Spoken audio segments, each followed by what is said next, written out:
All right. So if you could, please tell us about yourself and where you're from originally. Sure, yeah. Hi, my name is Masha Kostromitina, and I'm originally from Russia. I grew up there and then moved to the States when I was 25 in 2016 to pursue my graduate studies. So where are you living and working now, and what does your position involve? So currently I am living in Pittsburgh, Pennsylvania, and I work for Duolingo, which is an ed tech company. And you might have heard about the language learning app that we have, and we also have an English proficiency test. And so I work on the English proficiency test side of things, where I serve as a assessment specialist, just kind of doing some validity research re surrounding the test, and also communicating our research to different stakeholders like universities and other researchers and students who are trying to apply to schools to go study abroad.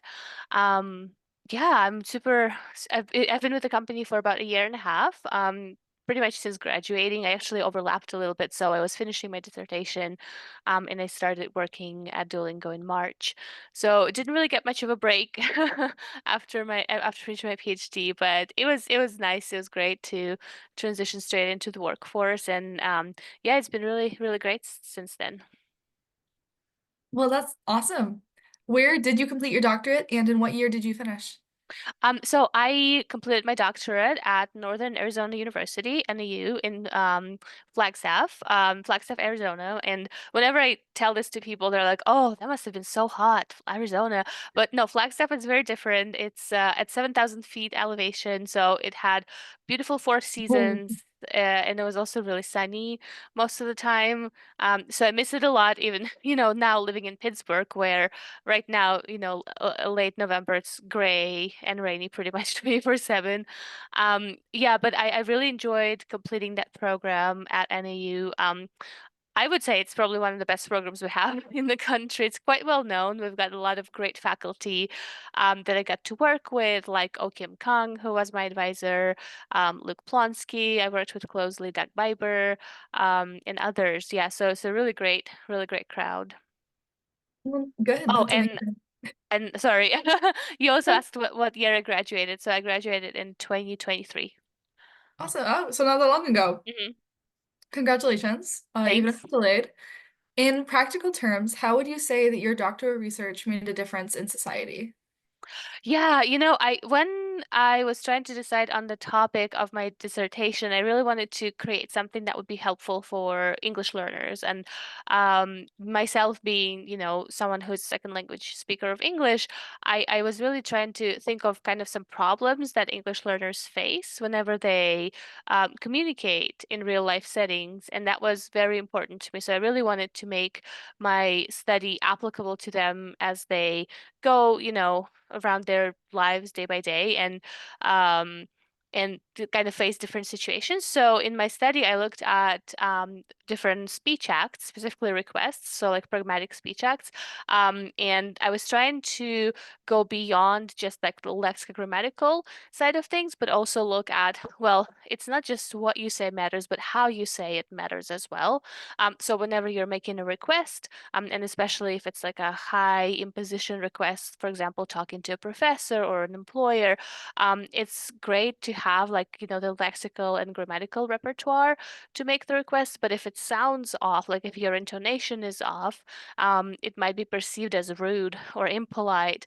And a lot of second language learners are unaware of that because it just doesn't come naturally to them compared to first language speakers. And so I created this platform that was an online platform where learners can go and practice their intonation when making their requests. And that was really important for me to make it, freely available, which the website is up. So I hope that people actually go and try it out. But yeah, I think kind of like making it available and making it applicable to learners as they are improving their English skills and as they are integrating in different environments where English is spoken.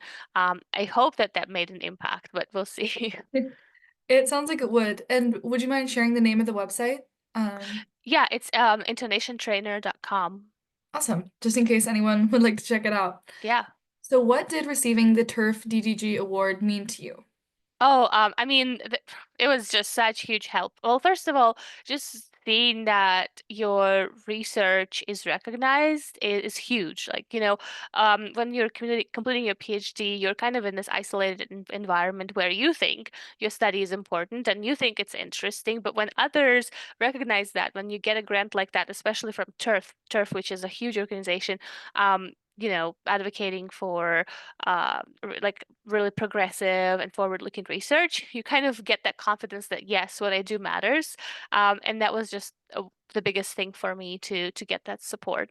And of course, as a PhD student, it's really hard to get all the resources needed to complete the study. So that was amazing. Like I don't think the study would have happened without the support of TIRF.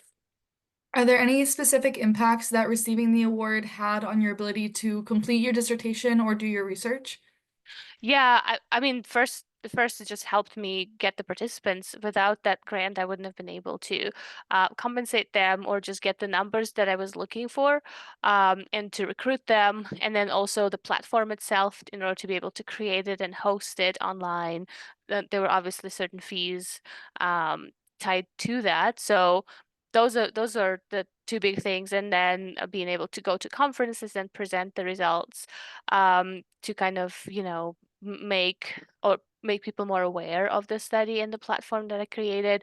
All of this was only because of TIRF and the grant that I got. Yeah, before, obviously, when you apply for grants, you already have like a plan for your dissertation kind of in place. You already are ABD usually, right? So you kind of are at that data collection stage, and you don't know if you'll get the funds. So it's a very like nerve-wracking moment. And once I heard that, okay, I got the TIRF grant, I was like, okay, oh my gosh, I can actually collect the data and actually, get the study happen. So yeah, hugely impactful for me. And what advice would you give anyone who's looking to engage in research in the English language education field?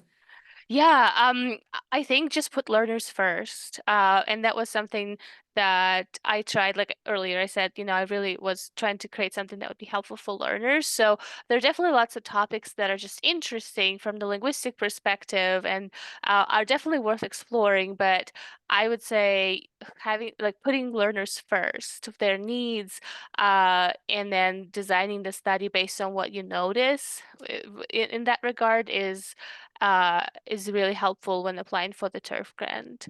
And then just keeping it kind of your finger on the pulse of more recent developments in technology or, the theory and just the empirical research behind language learning. That's also really helpful because when I was trying to design my study, I was kind of looking at, okay, so what does language learning look like today? Um, like yes, I mean classroom based is great, but with the rise of technology and the tools that are available for us and for learners and for making English education just accessible everywhere, it seems that the internet and online resources are um, becoming more and more popular, and that's great. And so I was kind of trying to think about, okay, so what would be a topic that would represent these new developments in language education? So that's another piece, I think, of advice that I'd give. Just like try to think about like what's going on in the field right now. What are some of the things that are, emerging technology wise or other like methods wise, and then maybe explore that area. And would that advice change at all for people who are new to researching versus more experienced researchers? Um, I mean, I guess it just will like if you have a lot of experience doing research under your belt versus not that much, it probably would just impact the study design, like how intricate the study can be, how many research questions, like how kind of complex those research questions are, like what kind of statistical analysis you can do if you're doing like a quantitative study. But even if you don't have much research under your belt, it doesn't mean that you can't choose a topic that is impactful for learners and that kind of represents the current developments in the field. I think that would just be an advice for anyone who wants to do some research in English education. That is definitely great advice. So what Thanks. advice would you give to someone who is wanting to apply for a DDG award specifically? Yeah, well, first of all, don't get intimidated. I think when I was considering applying for the award, I was like, oh, they only choose less than 10 people a year, and my study is not good enough for this grant. There's no way I would get it. So definitely go for it. Give it a chance, give it your best shot, and then if you get a no, that's okay. You know that you tried. But you'd be surprised because you might hear yes, just like I did, and that's just awesome.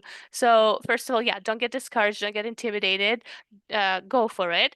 I would also say try to get in touch with people who have received these grants before because they have experience with like the paperwork because there are some forms you have to fill out. They have experience writing like the short description of your study, and all of that. So just looking at some samples, even just to get to know the format of the submission, like of the application, that's really helpful too. Um, yeah, looking at the website, looking at what's going on there, because they also publish, as you know, um, previous winners and like what their studies were about. So just seeing what the organization itself is interested in, what studies get funded. That's also really helpful. Yeah, and then trying to attend some of the events that TIRF puts together, like webinars, and just other kind of like online events if you're able to join and learn more about the organization, the values, and what it stands for. Those would be really useful kind of pieces of information to know before you apply. Thank you. That's some very, very sound advice. Thanks. And just for the last question, what would you tell individuals and organizations who are interested, or pardon me, what would you say to encourage someone who's interested in donating to TIRF? Sorry that. Yeah, I mean, language education is perhaps not, as like buzzy, is that the word? As like I suppose, cutting edge of a field to some, as for example, like medical research or something. But this kind of study, like this kind of research, changes people's lives. It's really amazing to see what English education can do in someone's life, how much their just living conditions can improve as they are improving their English. And these studies that these dissertation, you know, well, authors and researchers complete actually do matter. They do help, and the results do get implemented in future um, like technologies that are being developed. And so I do hope that people see value in English education and just looking beyond, linguistics and kind of learning English, but what it means for learners, like as they go again and integrate into like real life. Can English education actually improve their, for example, job opportunities, right? Or being able to make connections with people, socializing and stuff like that. So English education has such huge, long-reaching impacts for learners, and I do hope that the people who want to fund these grants see that impact um, when they choose to fund or donate to the organization. Thank you so much. That was a few fantastic points. Is there Thank anything you. else that you would like to expand on or elaborate on from your previous answers? Um, no, I mean, I think that's yeah, that's that's all I wanted to say. I just wanted to thank TIRF again for supporting my study and just supporting dissertations just across the country. I know that all of the doctoral students really, really value this support, and it means the world to them to be able to complete the research, to feel empowered, and just to feel valued. So yeah, just huge thanks. Well, thank you very much for your time and for sharing some of your experience with us. Of course.